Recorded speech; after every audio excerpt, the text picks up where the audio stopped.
Y vamos a la palabra de Dios en esta hermosa tarde ya. El día de ayer, qué banquetazo.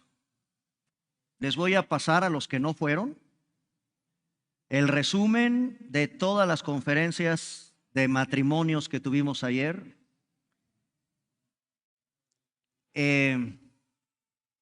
Desde hace algunos años, obviamente, yo he escuchado predicadores sobre el matrimonio, pero ayer yo creo que ha sido lo mejor que yo he escuchado. Entonces, voy a mandarles, hermanos, porque sé que algunos no sé por qué no fueron, se la perdieron. No importa que esté soltero, se les avisó con tiempo y vale la pena que tengan el resumen. Lo voy a pasar en limpio en mis notas y se los voy a transmitir a todos los grupos de la iglesia, a la membresía de la iglesia, etcétera, para que los tengan. Después de escuchar predicaciones como las de ayer, ¿qué pretexto hay para que tengas altibajos en tu matrimonio?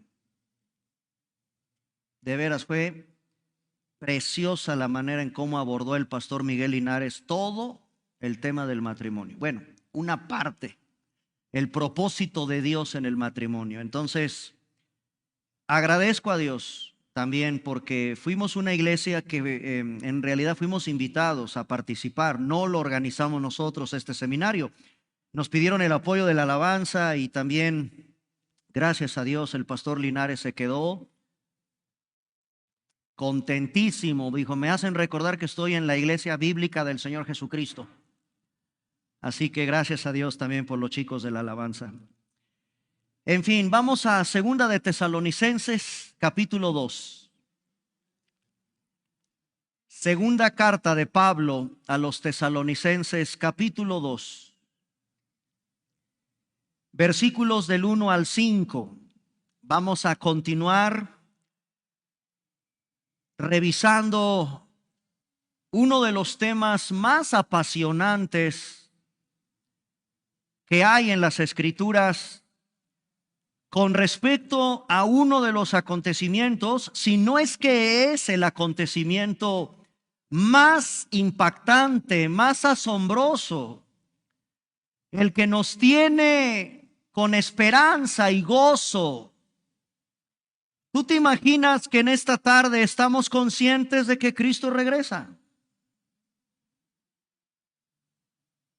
Eso debe mantener a la iglesia en un constante predicarlo, revisarlo. Y gracias a Dios que estamos en esta parte de la carta analizando lo que Pablo le tiene que escribir a una iglesia que se estaba desanimando, porque se infiltró por ahí una errónea enseñanza con respecto a la segunda venida de Cristo. Estaban perdiendo el gozo, estaban perdiendo la esperanza, creyeron que estaban atravesando el juicio de la tribulación. Ellos creyeron que eran una iglesia que se quedó aquí en la tierra enfrentando el día de la ira del Señor y que ese rapto, ese arrebatamiento no había sucedido, o al menos ellos se habían quedado. Vean cómo todos estos temas siguen en nuestro presente, en la iglesia de hoy. ¿Seremos nosotros arrebatados? ¿Seremos la generación del arrebatamiento de la iglesia? ¿Seremos nosotros la generación que contemple el regreso del Señor? ¿Cómo está tu ánimo, iglesia, al pensar que han pasado ya ciertas etapas de tu vida, años en tu vida, y no regresa Cristo? Bueno, todo eso, gracias a Dios que tenemos en la Biblia respuestas para tener la actitud correcta ante el tema del regreso de Cristo. Oremos. Estamos en esta tarde, Señor, aquí con tu iglesia, por la que algún día recogerás de este mundo, formando parte cada uno de mis hermanos y yo, de este precioso remanente en esta asamblea de redimidos, que una vez más en el primer día de la semana del último mes del 2024 nos estamos reuniendo como iglesia para estudiar tu palabra, para que sea la guía de tu espíritu que inspiró esta carta, la que nos ayude a tener la enseñanza correcta, tal como fue corregida la enseñanza en la iglesia de Tesalónica. Padre, en nuestros tiempos hay confusión respecto a tu regreso. Padre, en tu sabiduría y en tu providencia, tú has determinado un día, una hora en que regresarás a este mundo. Danos, oh Dios, en tu palabra, la enseñanza correcta de mantenernos firmes, no dejarnos engañar, no ser olvidadizos, no ignorar, no ser incrédulos, no guardar inseguridad y mucho menos ser débiles en nuestra fe con respecto a una de las enseñanzas que más anhelamos contemplar y ser parte de ese suceso de tu regreso. Más allá del tiempo que tú hayas determinado, que tengamos la actitud correcta hoy, como si hoy fuera tu regreso. Oramos esto en el nombre de Jesús. Amén. Y efectivamente, hermanos, ¿cómo estar preparados para los últimos tiempos? ¿Cómo estar preparados para el regreso de Cristo? Segunda de Tesalonicenses capítulo 2, del versículo 3 hasta el versículo 17, yo encuentro 6 enseñanzas de cómo estar preparados como iglesia ante el inminente, cercano regreso de Cristo. Por ejemplo, Segunda de Tesalonicenses capítulo 2, versículo 3. Nadie os engañe en ninguna manera. Número 1, no te dejes engañar. Primera reacción, primera exhortación, primer consejo, primera enseñanza, primera observación ante un mundo de tanto engaño, ante la proliferación de tantas sectas, ante la proliferación de tantos engañadores, falsos profetas, falsos maestros. Número 1, la iglesia verdadera de Cristo tiene todo un arsenal bíblico para saber que nada ni nadie me debe de engañar con respecto al tema del regreso de Cristo. Número 1. Número 2, capítulo 2, versículo 3, parte B, hasta el versículo 5. Los versículos, aunque no lo veas en tu Biblia, tienen inciso A, inciso B, inciso C. Vamos al capítulo 2, versículo 3, parte B. ¿Cuál creen? ¿En dónde creen que se encuentre el inciso B? Aunque repito, tu Biblia no tiene incisos en los versículos. O sea, los versículos se subdividen en incisos. Vean el capítulo 2, versículo 3, parte B.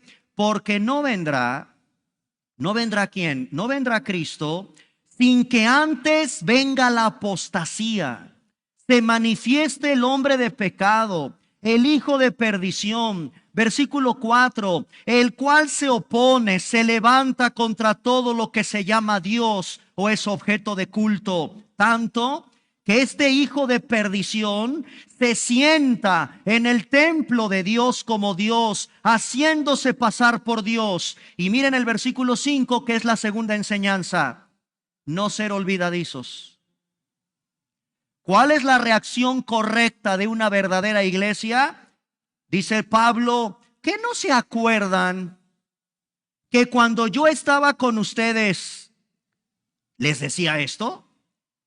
Entonces, de Pablo obtenemos la segunda información. Iglesia, no seas olvidadiza. Que no te acuerdas lo que has leído en Apocalipsis, que no te acuerdas lo que estás leyendo en esta carta, precisamente en segunda de Tesalonicenses, que no te acuerdas lo que Pablo ya había escrito en la primera carta, que no te acuerdas lo que Pablo había dicho en primera de Corintios 15, que no te acuerdas lo que Pedro había dicho en segunda de Pedro capítulo 3. ¿Ven? La Biblia está repleta de todo un arsenal de capítulos, versículos, para que no seas olvidadizo. Número 3, capítulo 2, versículo 6 al versículo 10, parte B.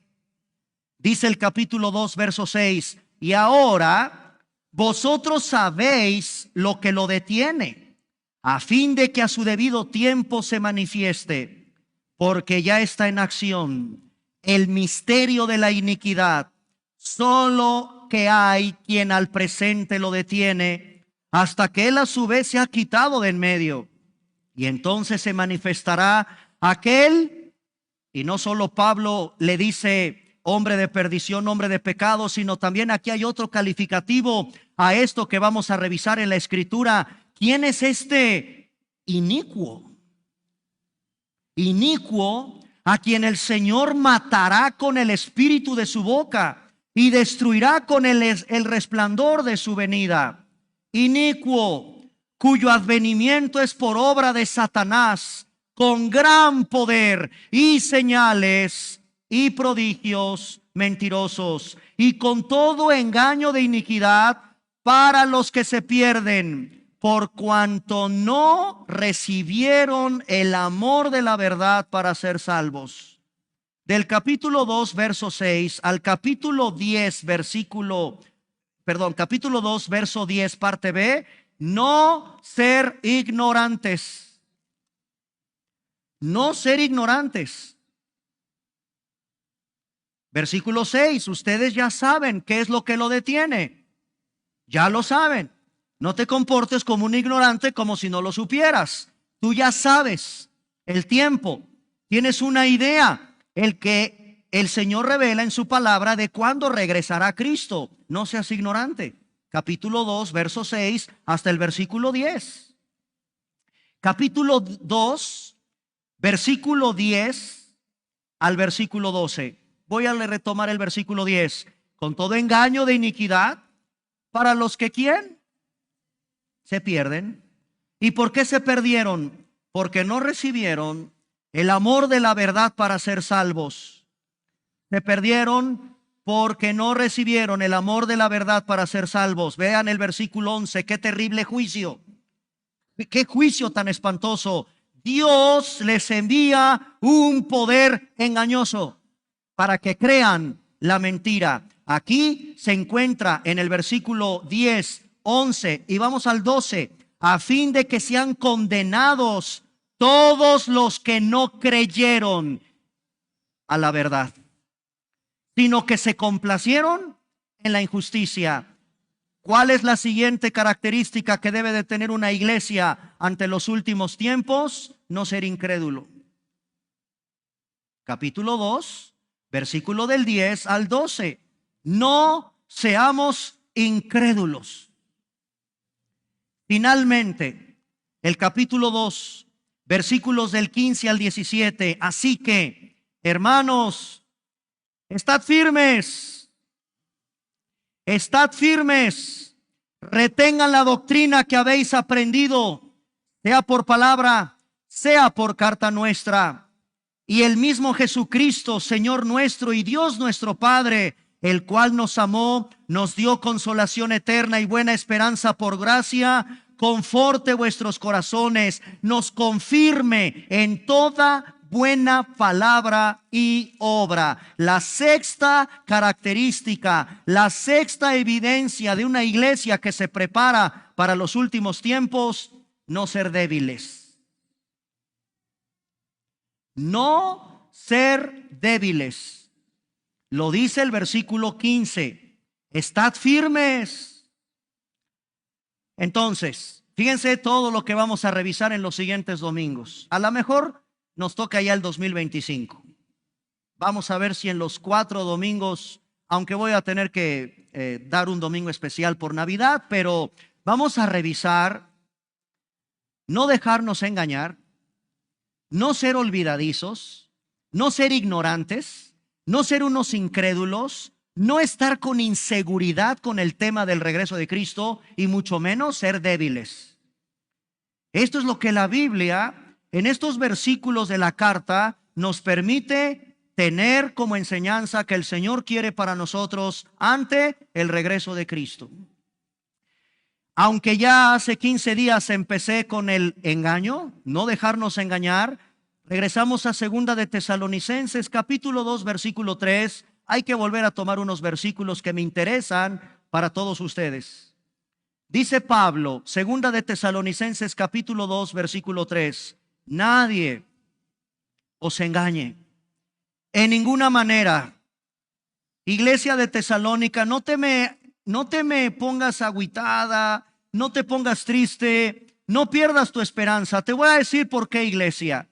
Mira, que no te acuerdas que yo ya les había explicado que no vendrá el Señor sin que antes venga la apostasía. Y también Pablo revela algo impresionante. Iglesia de Tesalónica, Iglesia de Vida Nueva Cuernavaca, el hombre de pecado, el hijo de perdición, se tiene que levantar. Ese hombre que vamos a detectar, por cierto, ¿será un sistema o habrá un anticristo? ¿Qué dice la Biblia? ¿Quién es este hombre y qué títulos? Fíjense nada más cómo la Biblia lo identifica. Hombre de pecado.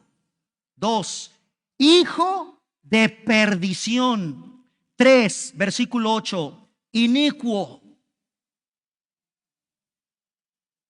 En la Biblia, solo un ser humano tiene las características que tiene aquí este misterioso, enigmático personaje del cual habla la Biblia. ¿Saben quién ostenta en la Biblia calificativos iguales? Judas, el hijo de perdición. ¿Y saben quién es Judas? Era uno de los 12, comió con Jesús, compartió discipulado con Jesús, vio al maestro hacer un montón de milagros. ¿Y qué hizo este hombre? Se desencantó de su maestro, lo traicionó, fue con los sacerdotes del templo, y ahí vendió a su maestro por ¿cuántas piezas de plata?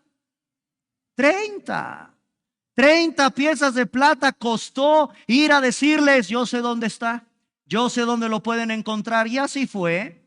Jesús ya sabía todo lo que iba a acontecer alrededor de este traidor. Bueno, vamos a revisar por qué la Biblia identifica el comportamiento traidor de este hombre cercano a Cristo con este personaje que no es Judas. Judas aquí ya se murió. ¿Se acuerdan cómo se murió Judas? Se ahorcó y cuando cayó se le reventaron las vísceras. Así murió ese hombre. El engaño se metió a la iglesia de Tesalónica.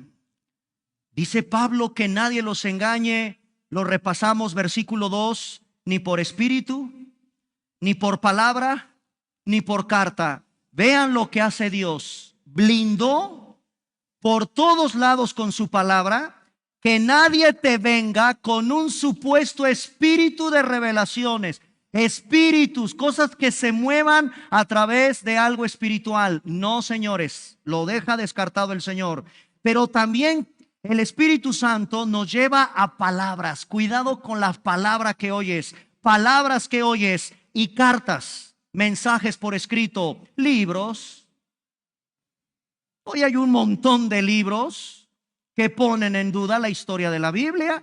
Hoy hay un montón de libros que ponen en duda la veracidad de las Escrituras. Iglesia, le dice Pablo a su iglesia de Tesalónica, por favor, hermanos, no se dejen mover de manera tan fácil de vuestro modo de pensar. No se conturben, y nos blinda el Espíritu Santo. Cuidado con escuchar espíritus engañadores. Cuidado con palabras. Cuidado con cartas. Como si fueran, dice Pablo, nuestras. Silas no escribió nada de esto. Timoteo tampoco escribió nada de esto, y yo tampoco. Lo que les dije, se los dije cuando estaba con ustedes con respecto al regreso de Cristo. Entraron en pánico.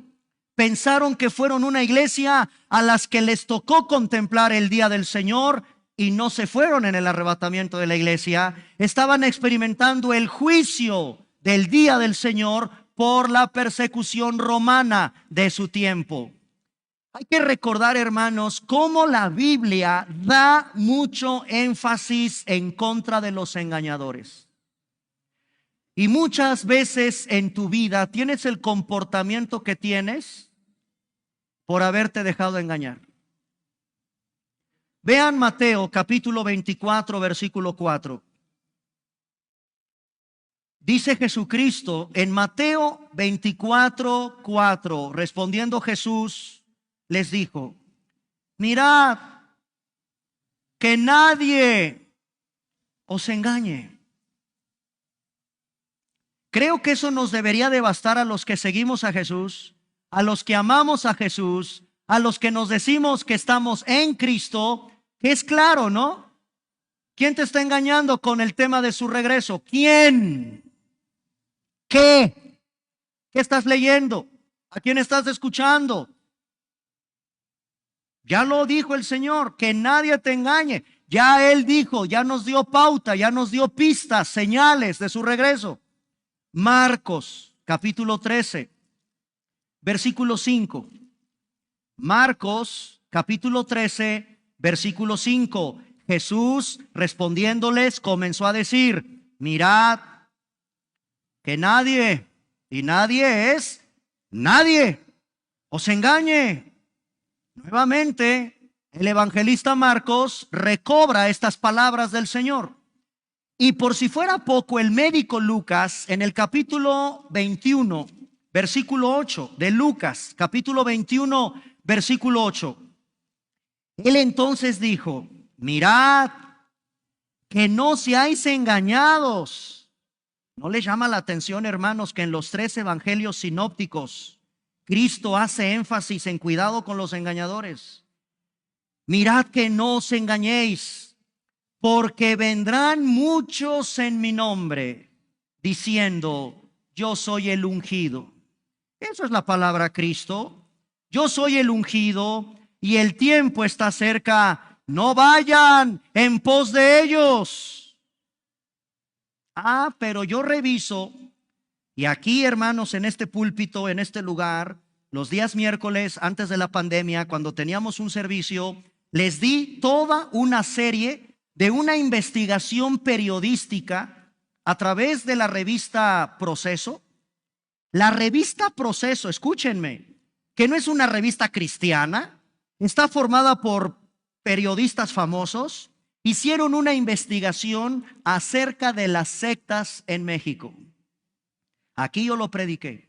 Busquen esa serie en YouTube, Camino al Falso Profeta. Y con la revista, con la investigación de los periodistas, revisé la Biblia. Una por una de las sectas, Testigos de Jehová, Mormones, Luz del Mundo, cantidad de pueblitos en Michoacán, en no sé dónde, de predicadores falsos que arrastraron a cantidad de gente diciendo que ellos eran los Mesías. David Koresh en Waco, Texas, Jim Jones en Estados Unidos. Estos farsantes están en nuestros tiempos y miles son llevados en el engaño de sus errores. Mueren de manera espantosa. Ahí está la investigación de la revista Proceso. Aquí con ustedes lo compartí.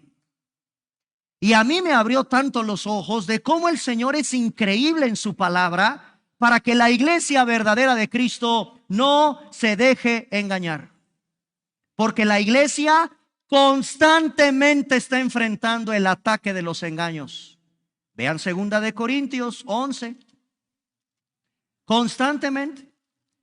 Vean lo que revela la Escritura en 2 capítulo 11, versículos del 14 al 15. 2 11, del 14 al 15. Y no es maravilla.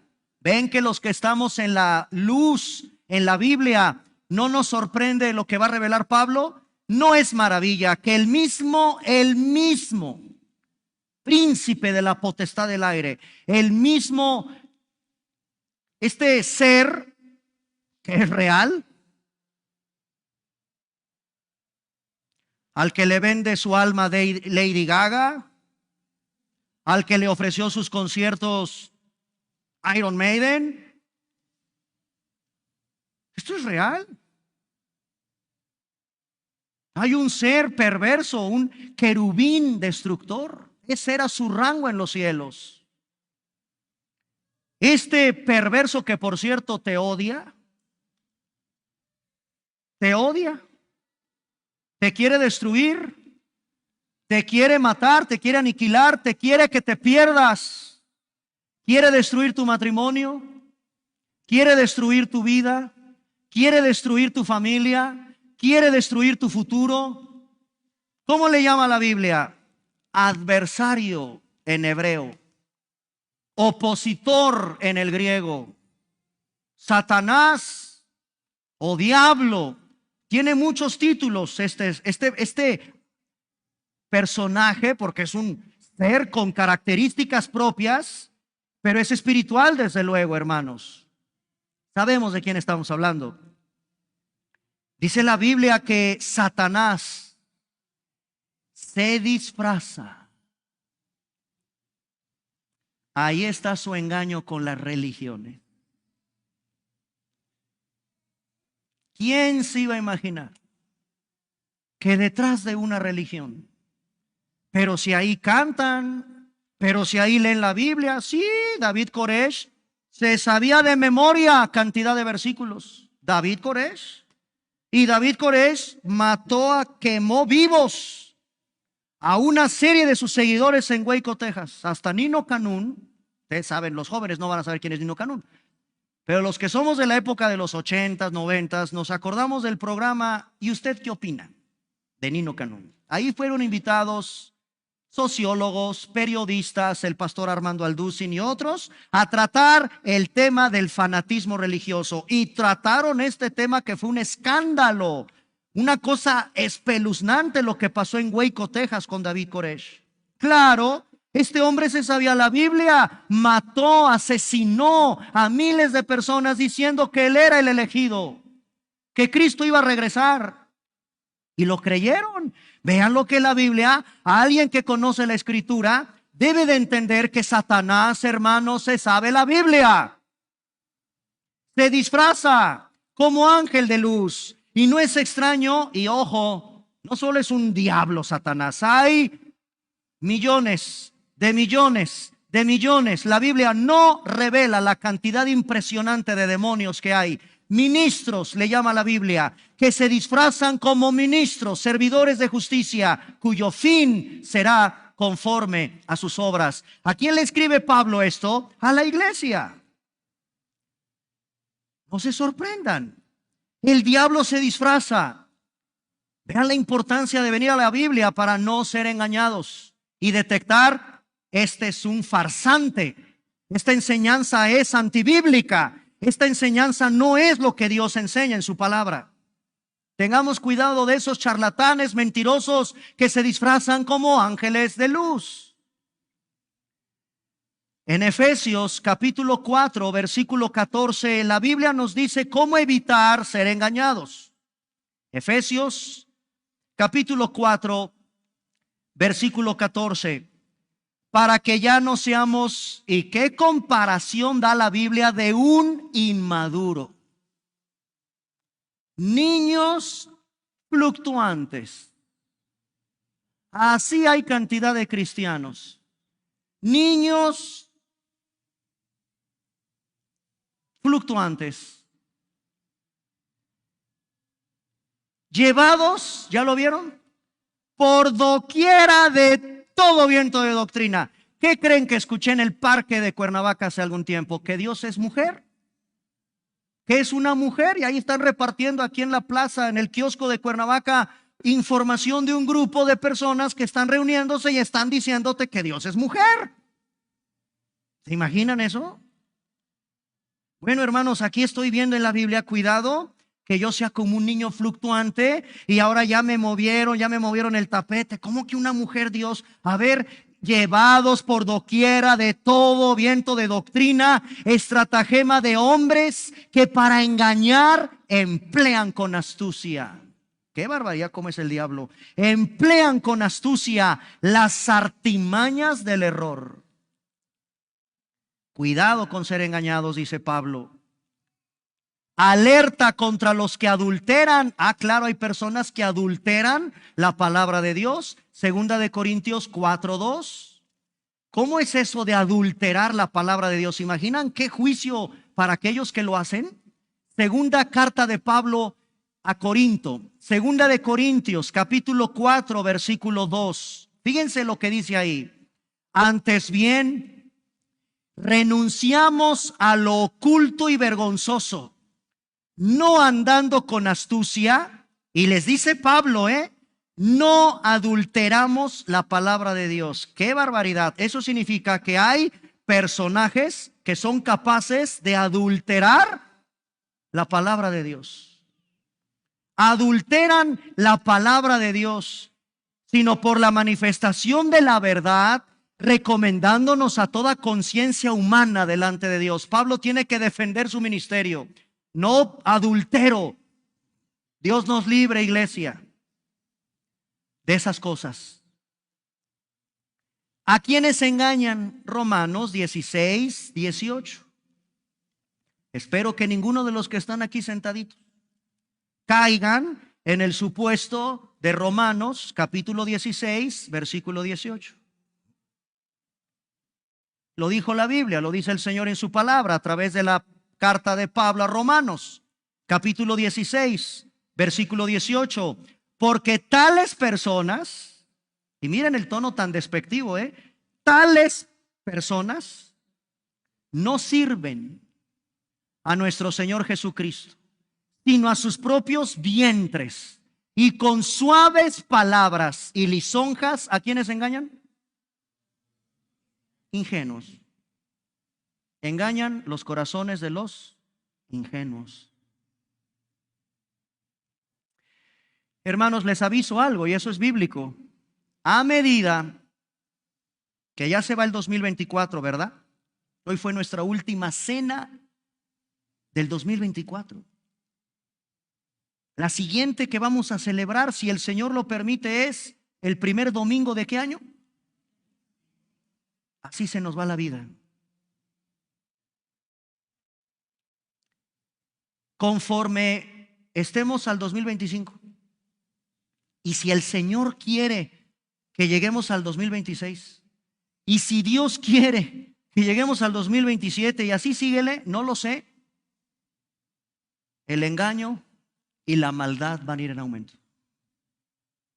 Así que, Iglesia de Vida Nueva Cuernavaca, al finalizar un 2024, prepárate, capacítate, entrénate en las Escrituras, porque te aviso, según la Biblia, y yo creo lo que dice la Biblia, el engaño y la maldad van en aumento. Segunda de Timoteo 3:13. En una carta tan hermosa que seguramente cuando terminemos Tesalonicenses vamos a brincar a estas cartas. Vean lo que le escribe Pablo a su hijo Timoteo, espiritual, en segunda de Timoteo capítulo 3, versículo 13. Esto está profetizado, hermanos. Por eso, iglesia, conforme ya estamos vislumbrando el 2025, el engaño y la maldad van de mal en peor, van en aumento. Segunda de Timoteo 3:13. Mas los malos hombres y los engañadores irán, ¿cómo? De mal en peor. De mal en peor. Pregúntale cómo era la sociedad a tus abuelos. ¿Tus abuelos vieron desfiles de gays en Paseo de la Reforma? No. En la época del presidente Zedillo, Salinas, Miguel de la Madrid, López Portillo, Echeverría, Díaz Ordaz, sí sé historia, no hubo semejantes desfiles. ¿Qué está pasando? En las escuelas de mi época todavía nos poníamos de pie cuando entraba un catedrático. Hoy eso es una burla. ¿Qué está pasando en las escuelas? ¿Has revisado los libros de texto de tus niños de primaria que entrega el gobierno? ¿Has visto lo que a un niño le enseñan con respecto a la identidad de género? ¿Qué está pasando? Hermanos, lo que la Biblia había profetizado. ¿Te sorprende? Pues espérate a lo que viene en los próximos años. Basta con que revises los periódicos y te metas un poquito a lo que se está gestando con un famoso agenda. ¿Cómo se llama esa agenda? Eso me gusta, que estén actualizados y que sepan qué carambas es eso de la Agenda 2030. ¿Qué es eso? ¿La han revisado? ¿Han revisado lo que se está pugnando en ciertos organismos internacionales con respecto a otras naciones? Hermanos, la Biblia es el libro que se adelantó a nuestros tiempos, a pesar de que estamos ante una carta escrita en el primer siglo de la era cristiana. Le dice Pablo a Timoteo: los malos hombres, los engañadores irán de mal en peor, engañando y siendo engañados. Le dice Pablo a Timoteo estas palabras, pero no solo Pablo, también el apóstol Juan. Vean las cartas pequeñitas, Segunda de Juan, verso 7. Esta es una carta tan pequeñita, hermanos, tan sencillita, que vean lo que dice Segunda de Juan, versículo 7. Porque muchos engañadores han salido por el mundo que no confiesan que Jesucristo ha venido en carne. Quien esto hace es el engañador, y el único apóstol que le llama por su nombre al anticristo es Juan. El único. Pablo dice hombre de perdición, hombre de pecado, inicuo. En el Antiguo Testamento tiene otros títulos, pero el que da con tanta determinación, con tanta contundencia es Juan, anticristo. Segunda de Juan 7. Muchos engañadores han salido por el mundo que no confiesan que Jesucristo ha venido en carne. Esa es una doctrina esencial de la fe cristiana, la encarnación de Cristo, que por cierto, por eso adornamos la iglesia, para recordar esta doctrina, la encarnación de la segunda persona de la Trinidad en un cuerpo humano. Dios descendió a la tierra en la forma de un bebé y nació en una aldea llamada Belén. Ese acontecimiento que se celebra más allá de las fechas, no nos vamos a meter nosotros, hermanos, en esa discusión bizantina que no tiene ni ton ni son pláticas de borrachos. ¿Cuándo nació? Si no nació, si sí nació, que no sé qué. Bueno, vamos a aprovechar estas fechas para recordar esta doctrina esencial de la fe cristiana. Cristo tomó un cuerpo humano como tú y como yo para morir por ti. Es la encarnación. Dice que ese espíritu de anticristo, esa doctrina del infierno, no cree en eso, que no vino en carne. Quien enseña eso, quien comulga con eso, ese es un engañador, es un anticristo. También en su primera carta, Juan, primera de Juan 2:26. Esta es más grande, esta carta. Primera de Juan, capítulo 2, versículo 26. Os he escrito esto sobre los que os engañan. Primera de Juan 2:26. Les he escrito esto sobre los que os engañan. capítulo 2, verso 26 de Primera de Juan, capítulo 3, versículo 7 de Primera de Juan. Hijitos, el amor tierno del apóstol, el apóstol del amor, que nos llama hijitos. Nadie es nadie, os engañe. El que hace justicia es justo como Él es justo. Por todos lados, hermanos, la Biblia le advierte a su verdadera iglesia: cuidado con los engañadores. No solo Pablo, ya vieron que también el apóstol Juan. Por lo tanto, no permitas que por ningún método, ningún medio te lleven por un mal camino. La segunda venida de Cristo es una realidad y nadie tiene que enseñar algo fuera de la revelación de la Biblia. Ahora, ¿cuál es mi responsabilidad? ¿Qué debo de hacer yo? Segunda de Pedro. Ahora, ¿qué nos dice Pedro? Segunda de Pedro, capítulo 3. Segunda carta de Pedro, capítulo 3. Versículo 11 y versículo 14. Este tema del regreso de Cristo produce una responsabilidad a mi vida. ¿Ok? O sea, no veamos, pues sí, va a venir Cristo. ¿Qué responsabilidad tienes ante el regreso de Cristo? Lo dice segunda de Pedro, capítulo 3, verso 11. Puesto que todas estas cosas han de ser deshechas cuando Él regrese,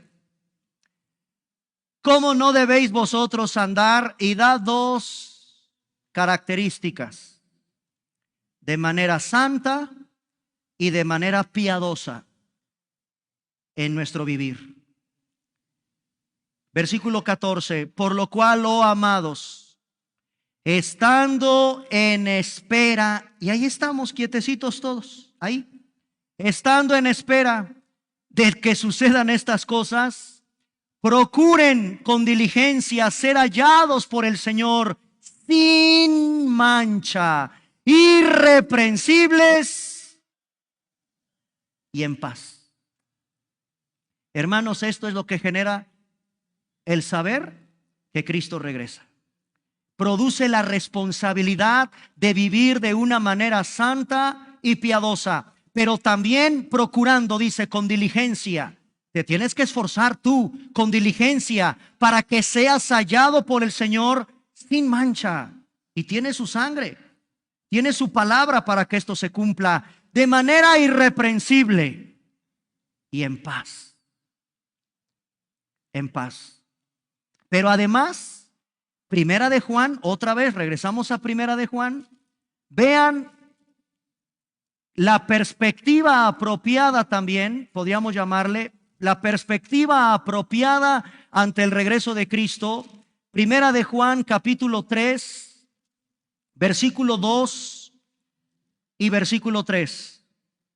Estos versículos, hermanos, yo sí les voy a pedir algo muy especial con Primera de Juan, capítulo 3, del 2 al 3, porque es contundente lo que Juan está diciendo ahí. Fíjense lo que dice: amados, ahora somos hijos de Dios. Amén. ¿Quién dice amén a eso? Amén. Y aún no se ha manifestado lo que hemos de ser. ¿Le entienden a esas palabras medio confusas? Somos hijos de Dios, pero todavía no tienes un cuerpo glorificado para que te parezcas a Él.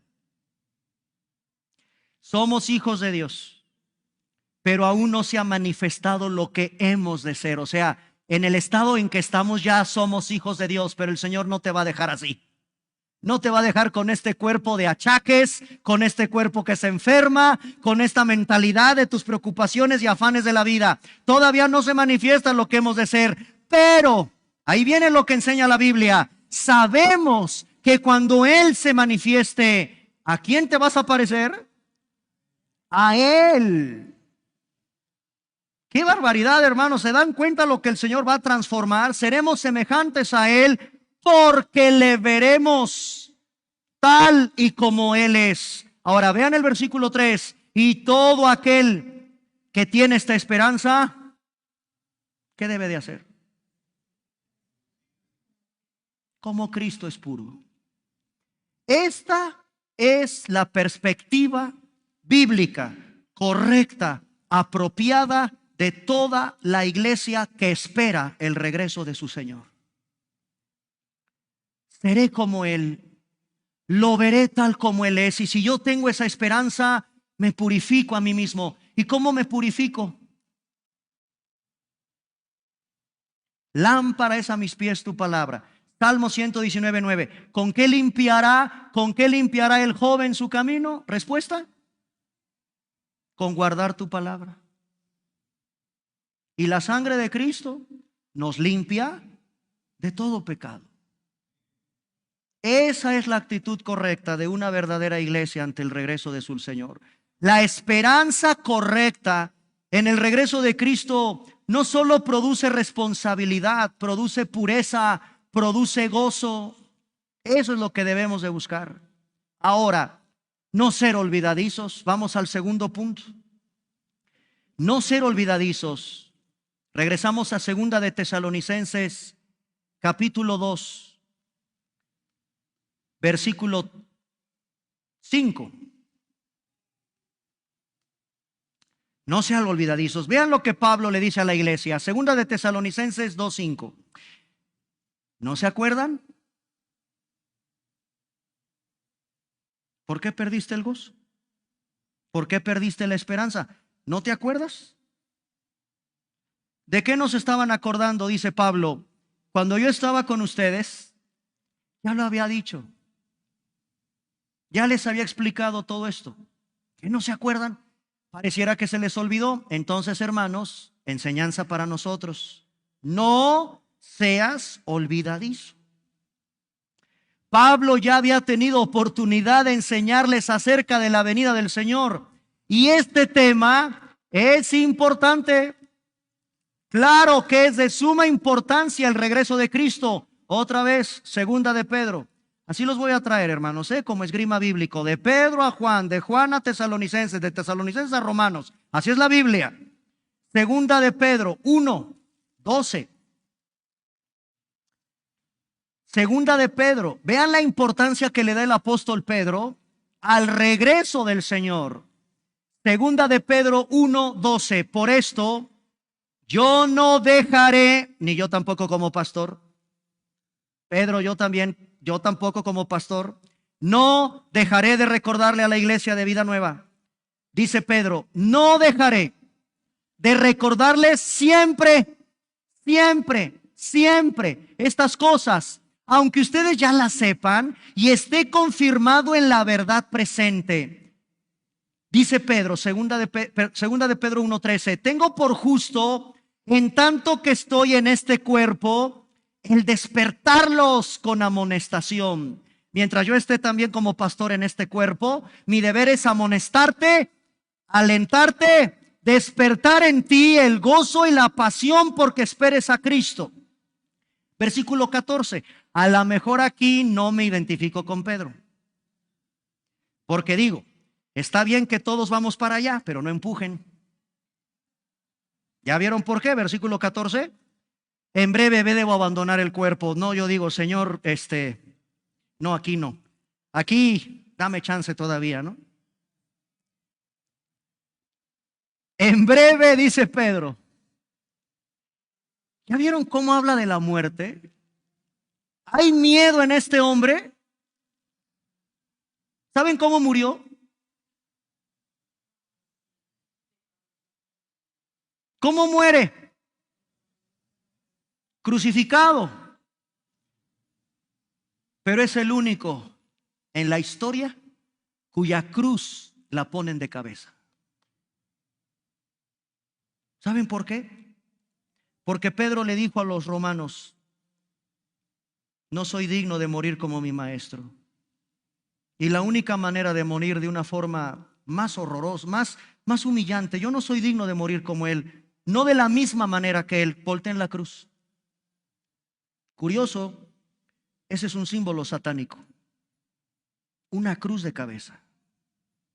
¿Sí sabían, no? La cruz invertida es un símbolo satánico. Así pidió Pedro. Pues concedido. Y voltearon la cruz. Yo te reto a que tengas 5 minutos de cabeza en el piso. ¿Qué sientes? Nadie aguanta eso. Y este hombre: en breve abandonaré mi cuerpo. ¿Tienes esta esperanza en esta mañana, amigo que me escuchas? ¿Sabes que la Biblia revela que no eres eterno en este mundo? ¿Sabes que la Biblia dice que tu cuerpo es tan solo el envase, el estuche que tiene un espíritu dentro de ti, que algún día, mi amigo, vas a abandonar este cuerpo? Perdóname, pero te espera un panteón. Te esperan unos metros bajo tierra en un ataúd o una pequeñita urna a donde van tus cenizas. En esta mañana, en esta tarde en que vienes a escuchar, no a un conferencista, al único Dios que revela qué pasa cuando morimos, como lo muestra este hombre que en la historia murió por causa de su maestro. En breve abandonaré mi cuerpo, como mi Señor me lo ha declarado. Pedro sabía, Cristo ya le había dicho: en breve vas a morir. Versículo 15, dice el apóstol Pedro: también yo procuraré con diligencia que después de mi partida, o sea, no solo mientras ahorita estoy en el cuerpo, sino ya que esté en la patria celestial, estaré en todo momento teniendo memoria de estas cosas. Vean la importancia que le da el apóstol Pedro a todo el tema del regreso de Cristo. Este tema es importante, muy importante. De acuerdo a la Biblia, hay señales, hermanos, con respecto a lo que viene en el futuro, con respecto al regreso de Cristo. Desde el Antiguo Testamento encontramos estas señales que el Señor nos habló, por ejemplo, en el libro del profeta Joel. Y yo creo que aquí terminamos, porque hay que darle la importancia a esta conferencia, a estos temas.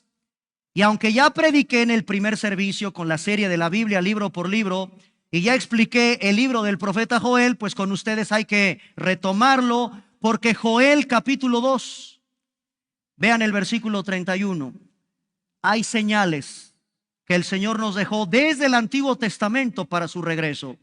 El profeta Joel, en el capítulo 2, versículo 31, el sol se convertirá en tinieblas, la luna en sangre, antes de que venga el día grande y espantoso de Jehová. Capítulo 3, versículo 14 del mismo profeta. Muchos pueblos, dice el profeta Joel, y aquí me detengo en algo muy interesante que pasó con Napoleón Bonaparte. Vean la profecía. Muchos pueblos en el valle de la decisión.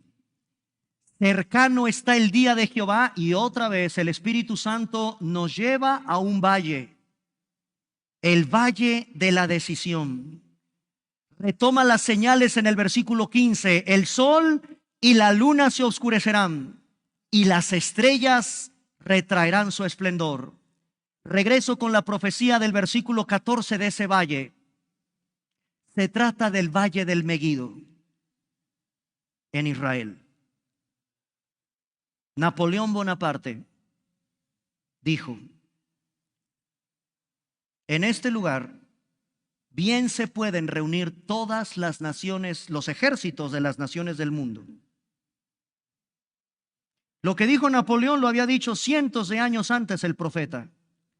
Pueblos en el valle de la decisión. Y todos los que aman la escatología saben lo que implica la famosa batalla del Armagedón. Como ustedes pueden darse cuenta, hermanos, la Biblia nos da señales interesantes de lo que tendrá que suceder antes del día espantoso y terrible de Jehová, como lo llama el profeta Joel. Termino con el libro de Malaquías, capítulo 4, versículo 5, que es el último libro del Antiguo Testamento. Y por supuesto, antes de cerrar, antes de que Dios terminara de revelar todo el Antiguo Testamento, está Malaquías capítulo 4 en el versículo 5. He aquí, os envío el profeta Elías antes que venga el día de Jehová. Y el profeta Malaquías coincide con el profeta Joel. Será un día grande y terrible. Todas estas señales las tenemos claras en la Biblia. Pero, primero Dios, en 8 días vamos a ver qué señal escoge Pablo para decirnos: no viene Cristo hasta que... Y revela algo diferente: apostasía y el hijo de perdición, que vamos a revisar en una semana. ¿Ok? Pónganse de pie, hermanos. Ya sé que los dejo picados, pero está bien para que se pongan a leer la Biblia. Vamos a aplaudirle al Señor por su palabra. Claro que sí.